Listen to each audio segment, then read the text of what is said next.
et à tous, bonsoir. Voici les principaux titres de l'actualité de ce 11 mai 2026.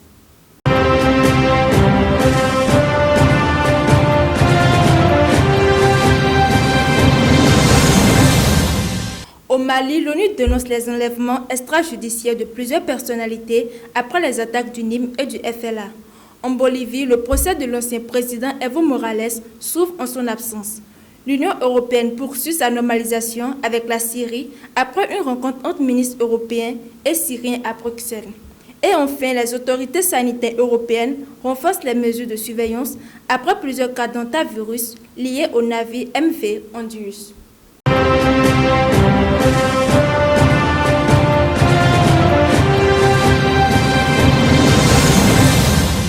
En Afrique, au Mali, l'expert indépendant des Nations Unies sur les droits humains appelle les autorités de transition à respecter les procédures judiciaires après plusieurs enlèvements signalés ces derniers jours.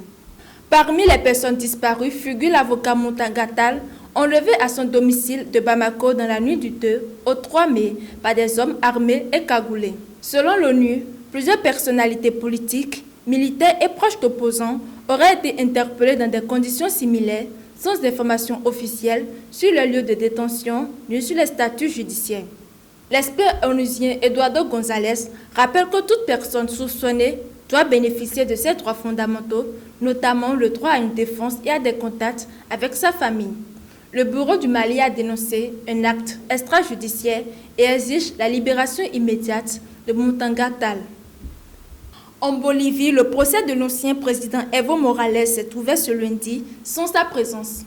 Le chef d'État est poursuivi pour traite d'êtres humains aggravés. Il est accusé d'avoir entretenu une relation avec une mineure de 15 ans entre 2015 et 2016. Evo Morales rejette ces accusations et affirme être victime d'une persécution politique orchestrée par le gouvernement du président Luis Arce. Depuis plus d'un an, l'ancien président vit retranché dans son fief du Chaparré, protégé par ses partisans afin d'éviter son arrestation. En cas de condamnation, il risque jusqu'à 20 ans de prison. Direction mettant l'Europe et le Moyen-Orient où diplomatie et santé publique occupent le devant de la scène. Les ministres européens des Affaires étrangères se sont entretenus ce lundi à Bruxelles avec leurs homologues syriens Assad al-Shabani. Cette rencontre marque une nouvelle étape dans la normalisation des relations entre l'Union européenne et la Syrie. Le Conseil européen a annoncé la reprise complète de l'accord de coopération avec Damas, suspendu partiellement depuis 2011. L'Union européenne affirme vouloir soutenir la relance économique de la Syrie ainsi que le processus de réconciliation nationale. Plus de 600 millions d'euros d'aide ont déjà été annoncés pour cette année et l'année prochaine. Et pour finir ce journal, les autorités sanitaires européennes restent mobilisées après l'apparition de nouveaux cas d'hantavirus liés au navire de croisière MV Honduras.